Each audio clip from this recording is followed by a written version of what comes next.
Hello, everyone. I'm Tom Carl, and welcome to Politics in Perspective. As we're clearly into fall and the weather's is cooling off, but obviously politics ain't cooling off one bit. I want to thank Ex America News on Twitter for having our show, worldtube.com, worldviewtube.com, who has our shows on Saturday and Sunday and AUN TV. Today, I hope you're going to like the show. We're going to talk about President Trump. The Nobel Prize that got away, the Middle East for sure. We're going to have my friend from Fox, Todd Piro, explain New Jersey politics and why it matters to us all. And he'll even talk more about New York politics. And in our political roundup, we're going to talk briefly about California gubernatorial race. We're going to talk about Katie Porter. I don't think anybody's going to be behind me in my shot, so that should be okay. But let's just get into my opening statement, which is about President Trump. Now, look, the Middle East. Is there a peace deal? I know there's a lot of skeptics. He didn't win the Nobel Prize. Shocker. I mean, there's nothing he could do to satisfy them, right? He could change the whole world, end global warming, end cancer, and they wouldn't do anything for him. The prize went to Maria Corina Machado, who is the opposition leader in Venezuela. Obviously a very brave human being, a very brave woman. She's been in hiding for a year. I don't know how that results in a peace prize, but obviously the Nobel Committee is, how shall I say this, beyond political, and they don't like Trump, and there's nothing he can do. So, but Trump is doing things. There's progress in the Middle East. A lot of skeptics, but there's still progress. So I thought I'd do a little refresher, because let's take it back 3 years ago. Biden was president. He was allowing Iran to become rich again after Trump had shut them down. Iran was financing Hamas, Hezbollah a lot, right? The Middle East was percolating in a bad way. Hamas was preparing for the war with Israel that we now know as October 7th. We didn't know they were preparing for it, but they were, because they were flush from Iranian money that Biden was allowing them to get. Middle East, in short, was in its doom loop again. It had been defunded a bit by Trump, had quieted, there was no open war, and then Biden put it back in the doom loop. Biden and the Obama people, right? Then we had October 7th. Hostages were taken, and the whole situation seemed helpless. We had a helpless president who didn't even seem to demand publicly that these hostages be released after all of these atrocities. So what happened? Well, Donald Trump came into office. Israel, of course, had taken matters into its own hands. Using their superior intelligence, they wiped out the Hezbollah leadership. They took the fight to Hamas in dramatic fashion, and they took the fight to Iran. They focused the world, or at least those who care about this issue, on the true evildoers in the area, and we're wiping them out. And that's where we are today. Lebanon is not the same place. Gaza is not the same place. Iran is substantially weakened, and Egypt and others, the Qataris, have tired of the dangers that are Iran and Hamas. So, with Iran's money drying up again, the U.S. bombed its facilities, the chessboard has changed dramatically. Forever? Who knows? That's a long place in a land with 10,000 years of of wars, right? Going all the way back to Assyria, the Sumerians before that, and on and on. But the chessboard has changed dramatically. Having President Trump in office is a game changer for the bad guys like Iran compared to what it was 3 years ago. Now, some, including my producer Annie, who will chime in here in a minute, who's from Iran and is a freedom fighter of her own accord, criticized Trump for being too friendly with some of these bad guys, even inviting them to the White House. Look, I raised my eyebrows, but there's that saying that if you're going to make an omelet, you got to break a few eggs. There's a difference between the chicken and the pig when it comes to breakfast, because the pig is fully committed when he gives up that bacon. And the question becomes, where will this all be in the years to come? If these hostages are let out next week, that is a major achievement and a big deal. If Iran withdraws and an international force somehow governs the place, that would be amazing. But nothing happens quickly in the 10,000-year history of the Middle East. But I think you cannot say that without Trump this occurs. And I do think there's hope. Now, my producer, Annie's going to come in and tell me where I'm wrong. So have at it. Well, you're not wrong, but there are other factors we need to take into consideration. I completely agree. Biden, I was one of the loudest voices out there criticizing Biden, knowing his orders are coming from Obama and his team. But the problem with right now, and I understand diplomacy, I understand, you got to do what you got to do. The problem, though, even as happy as I am for the hostages to be released, one of the major problems I have is, yes, we say President Trump is getting the hostages released, but when you look at the numbers of Biden release versus Trump release, it just looks very bad. Reason, 251 hostages were taken on October 7th. Until today, under all the deals Biden supposedly made, we got 204 of them released. Yes, about 70 of them were deceased. But in return, Israel released 3,000 Palestinian prisoners. That makes it one hostage traded for about 14 prisoners. Yeah, and that's always been true in that region. It's always been asymmetrical when it comes to Israel having to get people back. But it gets worse, though. The deal we just got signed, they're releasing 47 hostages, 20 alive, 27 dead. In return, they're getting 1,950 prisoners. That's 1 to 41. We can't call this a good deal. Okay, but if all those hostages come out, Hamas now has no bargaining chips at any level left. And the last hostages to get are always the hardest, because that's their final bargaining chip. Right.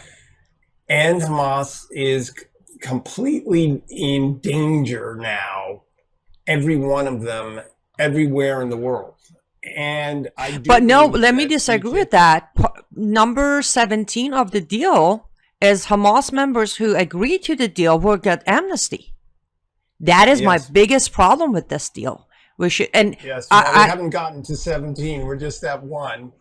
But remember, if Hamas doesn't agree to all of these things and they don't have any hostages, maybe they'll take more.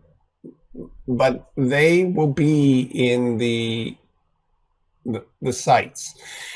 I think what is different, and you know this as well as anyone, without Iranian funding, and with Iran maybe only temporarily not as aggressive,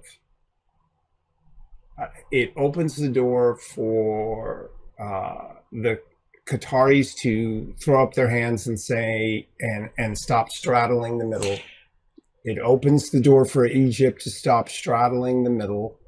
You even have the rise of Saudi influence in Lebanon. The table is different now, and so But the outcome can be different. let me make a quick correction. Hamas has always been armed and trained by Iran. Hamas has been funded by Qatar. So Hamas Yes, isn't but losing they're money. hiring of them. No, because they request, the executive order President Trump just signed that we will protect Qatar. It came after Israel tried to take Hamas leaders out in Qatar. If Okay, but Qataris were done and tired of Hamas, they would be happy about this instead of requesting protection. Unfortunately, when it comes to Qatar, it's way deeper than what they say on camera is while shaking Trump's hand.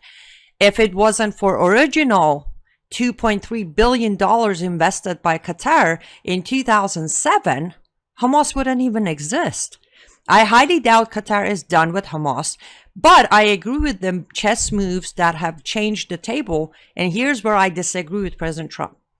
If President Trump would allow Israel finish Iran during the 12 days war, the hostages would be released, Hezbollah and Hamas would automatically be disarmed. That's where I think he had a better option than making this huge trade of releasing jihadis on the streets, possibly giving Gaza back to Palestinian authorities while the mullahs are still breathing. That's the only time that I think he chose, and I think he did it because of the peace price. I don't think he didn't know the difference. He just figured if I stop one more war, then I come up with a plan, get the hostages, and win the prize. I think that was a personal choice, not a leader choice. Well, we'll have to see. We're running out of time in this segment, but look, there's 21 points to this peace plan, so there's a long way to go. But compared to where we are 3 years ago, things have changed dramatically.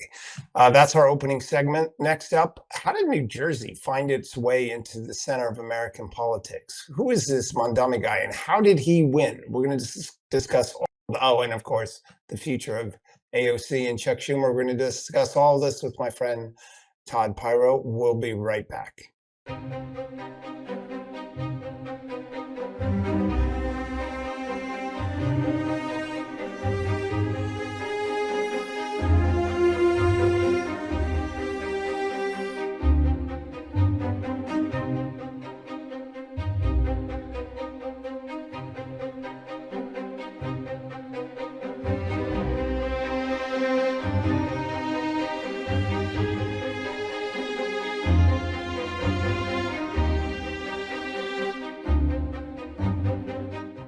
Welcome back, everyone, to Politics in Perspective. I'm pleased today to be joined by a Fox News star who gets up at ungodly hours to do Fox and Friends first, Todd Piro, who is a tri-state area guy. Can I say that? You can say that. And Giants fan. Go Giants! We're back for a week. Hey, hello. I told everyone Jackson Dart would be the best player in the draft. I'm a Jet fan because I'm insane. Masochistic? Yes. Jackson Dart will be the best player in the draft. I said that before, but that's not why we brought him on. I actually watched. I'm sort of sympathetic to him now because I love Jackson Dart. Anyway. We're picked Todd, who you can see him on Fox and Friends first. He's all over the place. He does Varney a lot, brings a lot of color commentating there as well. But I want his color commentating to the fact that, and a lot of my viewers, Todd, are in California, and they don't understand how New Jersey became somehow the focus of American politics. You have this governor's race with Chitterelli and this Cheryl candidate. Can you just how did New Jersey, wasn't that deep blue just a couple of weeks ago? How this all happen? The problem with our perceptions of Jersey is, like in so many states, they are based on the cities in those states. The difference with Jersey is that The cities, because of machine politics over the course of a century, right? They are 105% blue. I'm not, attributing any shenanigans to those cities, but the overall point is they are blue. They are always going to be blue, and they have an outsized influence. So what happens? You have some disaffected people who say the taxes in New York are too high. Let me move to a cheaper state in New Jersey. And they are inclined to vote red. And you had an influx of them over the course of COVID. You also have, how can I put this delicately to some of our older listeners and viewers? You had people who grew up and said, oh, wait, I now have a little bit of money and this state is taking it for all these ridiculous priorities. And these are people that live in the suburbs of Jersey. And, oh, by the way, I have the highest property tax of any state in the union. Maybe I start thinking red. But the big issue, the big factor, as far as I'm concerned, is the influx of population in Monmouth and Ocean County. Now, for those of you that don't know, Monmouth and Ocean, you may be able to figure it out by the ocean part, is the shore. That is the shore. And so much of the money has flowed into the shore region. Rich people funneling their money into the shore. And so you look at these counties, which are by and large red, that are growing population. You combine all that together, and you have a state that could lean red going forward. I don't know if it's this election, Tom. I don't know if it's this election, because you have to realize there are a lot of anti-Trumpers still in New Jersey. But you have to think that going forward, the people in the cities may come off of that 100% voting blue, maybe down to 90 or 85 or even 75. And if they do that, you pick off enough numbers of people who say, I voted blue my entire life. It's not getting better. Let me try something different. And it's that let me try something different model that Trump won with throughout the country. Jersey could be that place. Again, I don't know if it's this election, but soon. And in 10 years, maybe, you might see Jersey go, I know this is crazy, red for a president. Well, there's a lot of people that would be music to their ears. As you know, I got married to a Jersey girl, and I have driven a lot of places in New Jersey, and I noticed that, and she tells me this all the time, that a Jersey Democrat is not a California Democrat. Now, a California Democrat is socially very liberal and fits into this category that not proud of their country. Yet the Democrats in New Jersey have flags on their doors or in their yard. To me, the Jersey Democrat is different. What's your you lived there for a while? What was your perception, or what is it? Well, I lived both. I grew up in Jersey for 18 years, and then I lived in California for 12. So I have a pretty good perspective on this. The Jersey Democrat, to your wife's point, is honestly a Democrat because their whole family was. It's not necessarily ideological. And, I don't mean to attack people from my home state, but how can I put this delicately? We are very busy. We are always very busy. And oftentimes matters of politics are not our number 1, 2, 3, or even number 10 priority. So look at me for a second. I was politically interested. I majored in government at an Ivy League school. Don't get me wrong. Obviously, I'm interested in this stuff. But I was never interested at the level that my colleagues in California were. And I think a lot of Jersey people are like that. Like, we grow up, I'm going to say God and family are at the top, but money is number 3. And you view everything not through red or through blue, but through green. And going back to sports for a second, I would have these huge temper tantrums growing up when my teams used to lose. And the thing that my dad used to say unequivocally every single time wasn't, it's just a game. Everything's going to be okay. It wasn't, you'll get them next time. It was, did you have any money on it? Right. And so you are viewed, I think I'm not alone in that. In Jersey, you are, it, is it a money maker or is it a money not maker? And you view the world through that lens, rightly or wrongly. Whereas in California, you are much more ideologically aligned. And so if you've grown up your entire life just voting based upon how your family voted, how your union told you to vote, and didn't really think about it that much, yeah, the Democrats have had a stranglehold. But see my point I just made 15 seconds ago, when that starts really impacting that bottom line, you're not so ideologically wedded to the left, okay? You do not have that pull to the left that the California liberal does or the California Democrat does. And those people, I know them. No matter how much money they have, no matter what, they are voting because they hate the conservative principles. They hate all that makes up conservatism. And they are, no matter what they put in the left category, these people are going to go for it. The Jersey Democrat is not that way. And so your wife is 100% right in that regard. And combine that with the fact that union participation and quite frankly, the unions aren't as left as they once were, especially in Jersey. You combine all that, and it really does explain why in the suburbs, they have to qualify that, why in the suburbs you really are seeing a push to the right. But as your wife will tell you, the cities are so left. You need to chip away at those numbers to have any chance of turning Jersey red.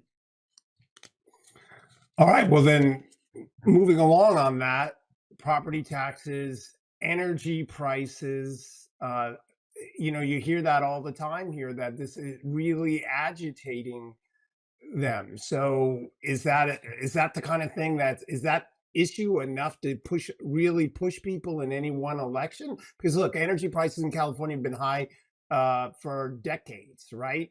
Are these issues mounting, like these kitchen table issues mounting in Jersey, and that's why Chitterelli is making so much progress?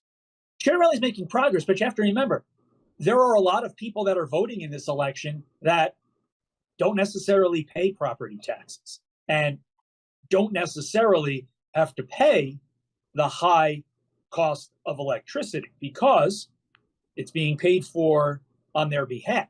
I look at my bill in Connecticut, and this is a similar situation throughout so many states. I pay a public charge. It is almost a fourth to a third of my bill to pay somebody else's bill, right? So if I'm doing that, I'm the one that's upset. I'm the one that's going to vote against that. But we make a big deal about that. And yes, those people could ostensibly vote for the person that's going to lower that. But I know in Connecticut, there are a lot of people who are voting to keep it the way it is because they're getting free electricity or significantly subsidized electricity. Just like if you are in housing that is significantly subsidized by the New Jersey taxpayer who's paying ridiculous home taxes, you're going to want the status quo to continue. And that is the inner cities where you have such a huge population. And that's why, again, I know I'm being so qualifying here. And I understand that I agree with your premise. I agree with your thesis. Watch Jersey. Watch Jersey going forward. I am just not sure that based upon the numbers we are seeing so far, and polls are wrong, I get that, but I'm not sure this is the election. It really depends on what the cities do in terms of turnout. And I don't know ultimately what's going to happen. Okay, well, you mentioned polls. Let's look at a couple of them. I know Fox had it at 8. At the bottom, the Hill Emerson had it tied. This is between Chitterelli and Mickey Sherrill. And you got this Qantas Insights had it pretty tight too. What's your sense? If I am Chitterelli, I hit the things to our discussion we just had, Tom. you're really good at weaving this stuff together. You should try having a podcast. The money, right? If you can tie Cheryl to the congressional, how can I put this without getting you sued? Congressional trend that people who go to Congress have a tendency to all of a sudden be really good at stocks or have significant net worth increases. I think that's going to tick off a lot of people. And I think that if they're paying attention, I think that could pick people off because fundamentally Jerseyans want fairness more so than other states. And they don't view that as fair. I don't know if the Navy not graduating thing, I don't know how much that's going to move the numbers because I think that the old-timey patriotic person is probably going to vote for Chitterelli anyway. But at the end of the day, it's probably going to come down to the electricity, the electric bills and the taxes. And it just, I'm not trying to be a voter suppressor here, Tom, but I think it comes down to how many people in the inner cities turn out. And if they don't turn out, the Monmouth and Ocean County and suburbs are going to be much more highly indexed, and that will give Chitterelli the win. But if the inner cities show up in numbers that they have historically done and don't dip below a certain number, it's going to be tough for Chitterelli to win because those people in the inner cities are going to vote in lockstep with the left. You know it's going to happen. As for the polls, I mean, obviously I'm biased. I work at Fox, but our polls have a tendency to be really good. And I know President Trump got mad at a lot of them, but Fox polls are pretty accurate. And I think that does not inure well for Mr. Chitterelli. So we'll see. All right. Well, you kept mentioning the city. Let's shift to where you show up to work in the dark of the night. Oh boy. Californians don't seem to understand how this kid could have come out of nowhere and beat these big names in the primary and how he's sitting on the edge of a victory here. So could you take a moment to explain your take on how on earth this surprise move, and now he's going to be mayor of the largest American or the most important American city? Because you're focusing on California, I'm going to point out a difference between California and New York and why somebody like a Mamdani or an AOC who started this trend, or Bernie Sanders, who really, really started this trend, has not yet taken hold in a state like California. And it's this reason. The party machine in California for the Democrats is really, really, really good. Say what you will about Nancy Pelosi. Say what you will about Gavin Newsom. But they know how to run a machine. And nobody that is an upstart, regardless of whether they're so far left or not as far left, an upstart is not going to do well in California. They just aren't. It's almost like you are preordained. When is it your turn in line to ultimately get your shot? I mean, when I was in California, I knew Gavin Newsom at some point was going to be governor, and I left there in 2012. It was just Jerry Brown wanted to come back and have his shot. Gray Davis kind of messed things up, and I think the party machine really took over and said, look, let's get it back. Let's get it back with a guy like Jerry Brown, and then let's start. And they also put their people in the various cities that they wanted. They put Kamala Harris where they wanted, and so on and so forth. Democrats in New York showed their weakness when they let Joe Crowley lose. It's almost like they fell asleep at the wheel. And so that was mistake. Crowley, who lost to AOC. Who lost to AOC. But then they completely bypassed, seemed like they forgot about the New York race and let this Mamdani guy seep in. And I keep thinking to myself, throughout the last 6 months, 8 months, what they should have done is found a prominent Democrat who they wanted to elevate as the machine candidate and have that person basically clear the field. Okay. There's a couple of reasons they couldn't do that. One, they had an incumbent, and two, that incumbent started needing Donald J. Trump in order to avoid certain issues, let's say. But they've let themselves just completely lose control. And a lot of that started when Cuomo left the governor's mansion. Kind of feel like he was the face of the party, and for a time, people loved. You remember, in March of 2020, there was no more popular politician. It's just then Grandma and Grandpa started dying in mass in the nursing homes, and then he had his sexual issues. And so they lost their leader. Kathy Hochul's not a leader. Kathy Hochul is the backup quarterback who should have remained a backup quarterback. She's not guiding the party. Hakeem Jeffries, Chuck Schumer, they have shown that they can't lead the party. And it left an opening in New York City for a guy like Mamdani to say, hey, I'm going to promise all the young people that live in this city. And let's face it, this city is predominantly comprised of young people who have a dream. Or young people who just want to be around other young people for various social activities. And Mamdani saw that opening, and he said, I'm really good at the social media stuff. I'm going to seep in here. And you have an Eric Adams who was never really popular in the city, even though he won. You have an Andrew Cuomo who, quite frankly, is so wounded from what happened over the last 5 years. And then you have Mamdani. Well, the young people said, ooh, free stuff. I'm young and stupid. Let me go for Mamdani. And that's why we're in the situation that we're in. He is then bankrolled by the uber wealthy who are like, still don't understand why the uber wealthy want to seemingly destroy the country. Maybe they're playing a chess game that I don't understand. Maybe they want these upper middle class folks like you and me, or regular middle class folks, to be working for them. So they have everybody as so they're the master of everybody, and you get that by, destroying the middle class. I don't know.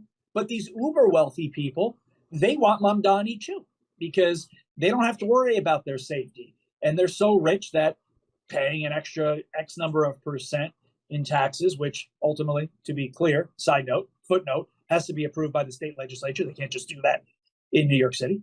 Anyway, they don't care. So you combine that, that's a lethal combination. Because there aren't enough of people like me who go to a job and then go home to a wife and 2 kids, or a husband and 2 kids at the end of the day, living in New York City, to overcompensate for the huge number of young people and the huge number of super wealthy. There just aren't. People like me live in the suburbs. Wow. All right. So one, I don't understand why one of the attacks on Mamdani isn't the fact that he's never even run a lemonade stand. And now he's going to try and run one of the most difficult administrative jobs in the world. It is honeycombed with, call them special interests, but this committee, that committee, and he's got to sit on top of it. And he's probably never had a board meeting in his life. So yes, if he goes forward with this stuff, defunding the police or yada yada, that'll be a disaster. It will, if his policy some of his other policies, free buses. But isn't he going to be beyond incompetent? And isn't that going to be evident to the world probably in March? Yes, but the person that is voting for him, if they're ignoring all of his issues with his background to begin with, his socialist tendencies, and all of his policy positions, do you think they're really caring that he's never run anything? I think for those people, that's a positive. That's in the plus column. You're putting it in the negative column for them. And so no, they're not thinking about that. And I think that's why it's not being made too much of an issue. Because again, how can I put this delicately? I always have to be delicate. I turn it to Trump. I always have to be delicate. If you are of the mind to vote for Mamdani, you are probably of the mind to not be concerned that he's never led anything in his life. And that's my way. Of the mind is my way of saying not very bright. All right. So you're saying he's going to win, right? How could he lose? Look, I hear Sliwa, Curtis Sliwa, the Republican. I hear him all the time. We have him on a lot of Fox shows. I believe him when he says he is not leaving this race. I didn't believe Adams. I believe Sliwa. I'd be shocked if he leaves. And there's no way that, based upon the current numbers that you appear to have popped up on the screen, that if the no young person is going to suddenly change their mind if they're in the tank for Mamdani. They're not going to suddenly vote for Andrew Cuomo. It's not going to happen. The only way Cuomo gets more votes at this point is if Sliwa drops out. It's the only way. The breakdown between Mamdani and Cuomo, that's set. That is set in stone. I just don't see that changing. All right, so what this says about the Democrat Party. I had a Substack piece saying that all this talk about the Democrats trying to sort out who they are. Look at their actual voting records in Congress. Look who they nominate: Harris, Obama, Hillary. They're far left. The people that actually get in office and the activists who get them there are far left. So won't Mondami and Brandon Johnson and Karen Bass and Hakeem Jeffries and AOC, isn't that the Democrat Party? And isn't it now centered in New York? I disagree that it's centered in New York. I see your thesis there. I still think California, because of the machine, is so powerful. Yes, you have these outliers who are able to win elections. And, I'm not sitting here and saying AOC is not going to be the next senator from New York. That is very plausible, especially if and when Mamdani wins, because the votes are there. I just think that the machine is controlled out of California. And yeah, Pelosi may not be that person, but I still think the machine, maybe I'm wrong, Tom, but I still feel the machine is controlled. And maybe the machine goes in the camp of an AOC or a Mamdani. Jeffries has shown that he is not strong. Schumer has shown that he's basically done. We've said this ad nauseum, Tom, and I'm sure you've said it.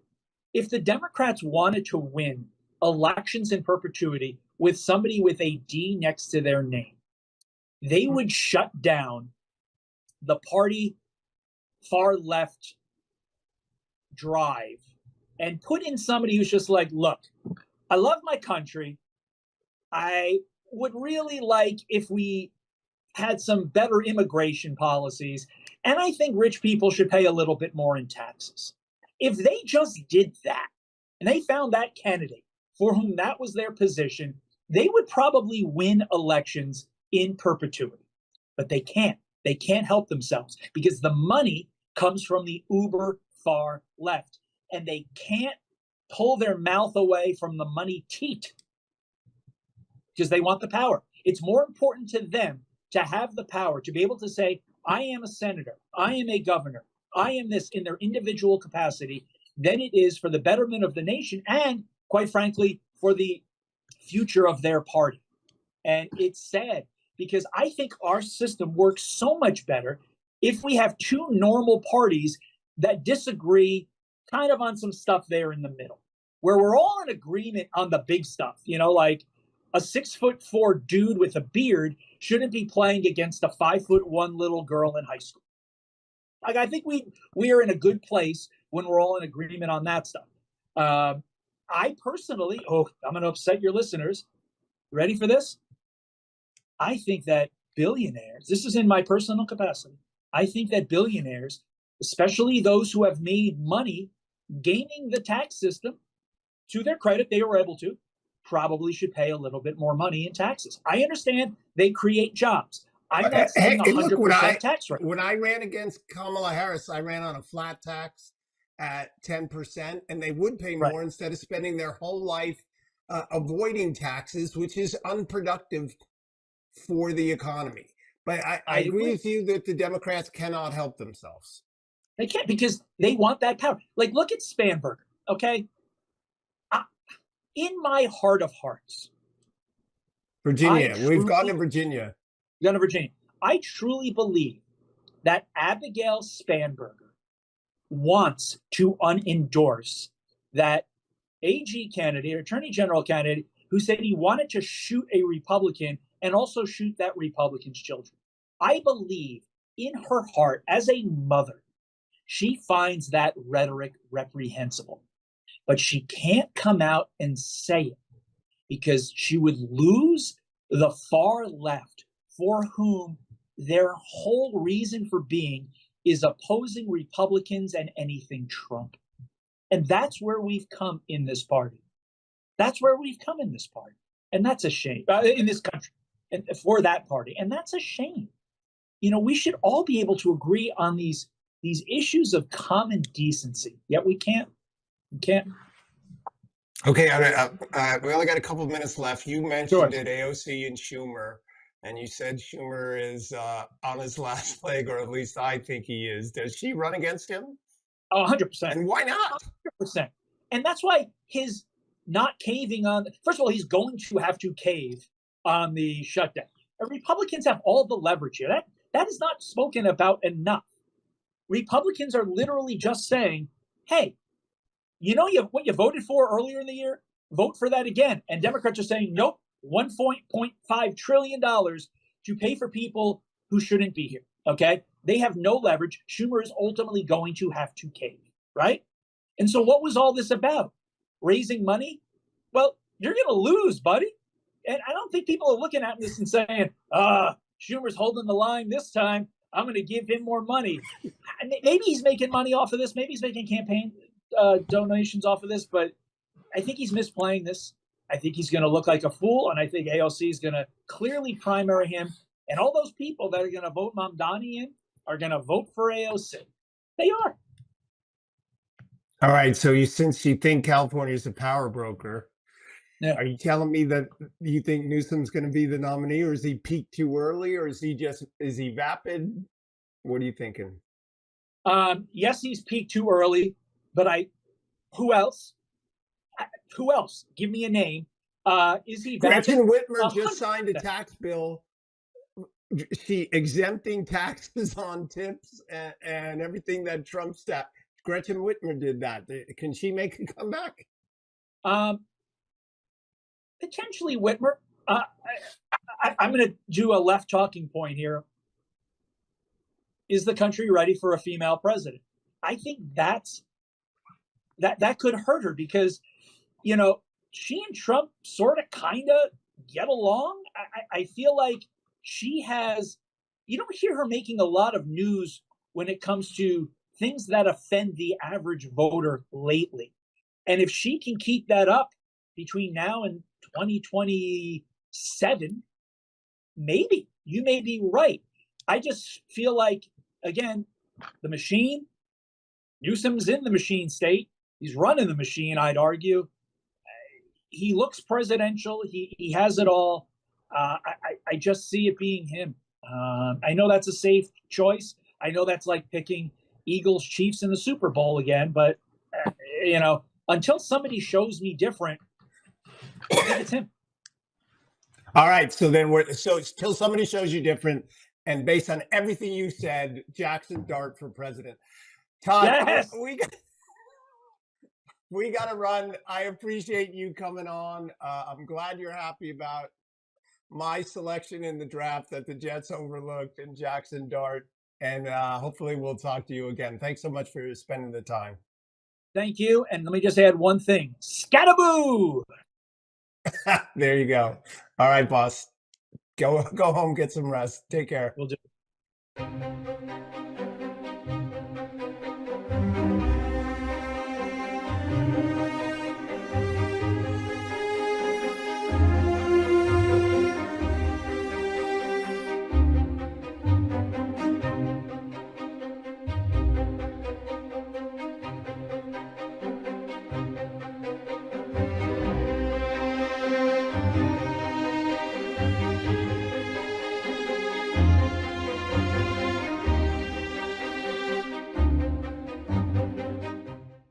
Hey, welcome back, everyone. I hope you enjoyed that and figured out a little bit more of New Jersey's place in American politics, or where New York's going and Schumer out the door and AOC, a U.S. Senator.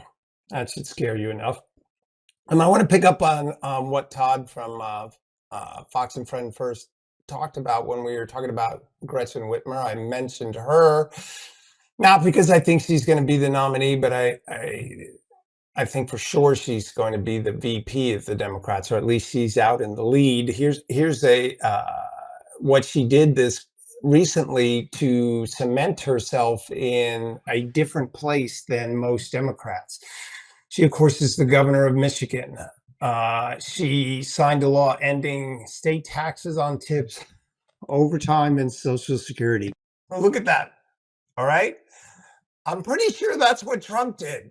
Overtime, Social Security, and tips. So why is she doing this? Well, first of all, it's good policy for Michigan. Michigan is, of course, is a Rust Belt state. Car manufacturers no longer have to be there where it seemed like they originally were. She's trying to do right by her people. Lower taxes is good for business. So we should applaud the good policy. But she's cutting out a space for herself. That's definitely moderate. You can't cut taxes in the Democrat Party and not be considered moderate compared to the rest. So we'll have to see where we go. Remember that Carla Marinucci, a longtime reporter in California, thought that Gavin is peaking too early. We'll have to see. Interesting dynamic. Piro talking about that California is still a machine. We'll have to see that and where that goes. So let's focus on a couple of things in California, one of which is Katie Porter in the governor's race. For some reason, Katie Porter, because it's obvious that Harris isn't going to run, Katie Porter was somehow foisted to the top, and no one knows why, right? I mean, what has she accomplished? Can you tell me what she's accomplished? I don't think so. Anybody can. But she had a complete meltdown with a reporter, and then this video came along. We're going to lose more than 500,000 Californians dying prematurely to air pollution and other problems, and the state could lose.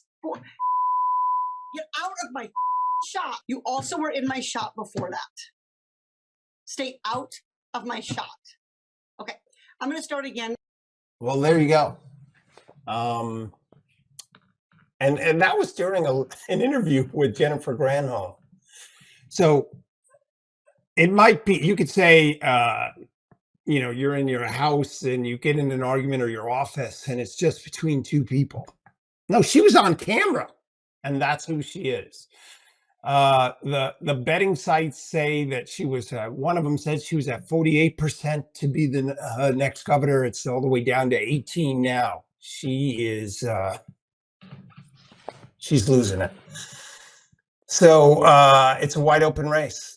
I saw another poll, an educated poll, which means if you know the party's position, Steve Hilton, who we interviewed previously, Steve Hilton, who we interviewed previously, is back at the top. You have Chad Bianco, also a Republican, who in a poll showed very well. California's open, and we'll have to see if Padilla gets in the race and who will be the next governor. But maybe the machine in California isn't working out so well at this time, even though it has worked, I agree with Todd, Piro, very well for a number of years. But the big issue in California for me, as the new chairman of Californians for Fair Elections, for election fairness, and my site is electionfairness.com, is this Prop 50. And if you can hear my voice, the ballots have hit in California. Just to recap it for everyone else, this is a national issue. Newsom would like to take away 5 Republican seats in the state and in Congress. So those 5 seats could throw the Congress to the Democrats. I get that Texas did this. But Texas didn't have a constitutional independent commission that does the redistricting. Texas legislature still has this power. So there is a difference. Texas law allows for this to occur mid-census. California did not. So they're suspending the Constitution in California. Is that right in your mind? It's not in mine. And what this really is one massive television commercial for Gavin Newsom. Hundreds of millions of dollars pushing his face forward as a fighter on behalf of the Democrats nationwide. And that's what this is about for him. He has no principles. I'm so old, I remember when he was mayor of San Francisco and he said, to be pro-employee, you have to be pro-employer. He doesn't believe that stuff anymore. Or he's just dropped it because politically he needs to be a fighter for the Democrats. And that's really his only platform. I will do whatever the Democrats want me to do so I can be the head or the nominee for the Democrats. But California is suffering because of it. He's not doing his job. Maybe that's a good thing, because when he does his job, he's just awful and the state gets worse. But this won't help California. It will lead to more and more people leaving the state. Why wouldn't they? It's bad enough as it is. Last in affordability, last in opportunity, worst in homelessness, worst in poverty, one of the worst in crime, one of the worst in education. Everything is bad for the average person, not the rich, not for the heavily unionized, but for just about everybody else. And so this move, if it passes, will push more people out of the state, make it even bluer, harm California, harm the country. So we're opposing Prop 50 because we had a constitutional process that he is aborting. We have a fragile balance as it is now. It's too blue to begin with. Trump got 44% of the vote, but something only like 20% of the people are represented by Republicans in Congress. So it's already bad enough. So why would he make it the very worst? So if you can join us at electionfairness.com, electionfairness.com, you'll get our emails. If you're in California, the ballots have already dropped. You need to vote no on Prop 50 and save California from Gavin Newsom. Thanks so much, everyone, for watching today, and we will see you next week. You can catch us there. You see, if you're feeling kind enough and the Christmas season is coming up, you can buy my books and give them as a gift. Otherwise, we'll see you out there and next time on Politics in Perspective.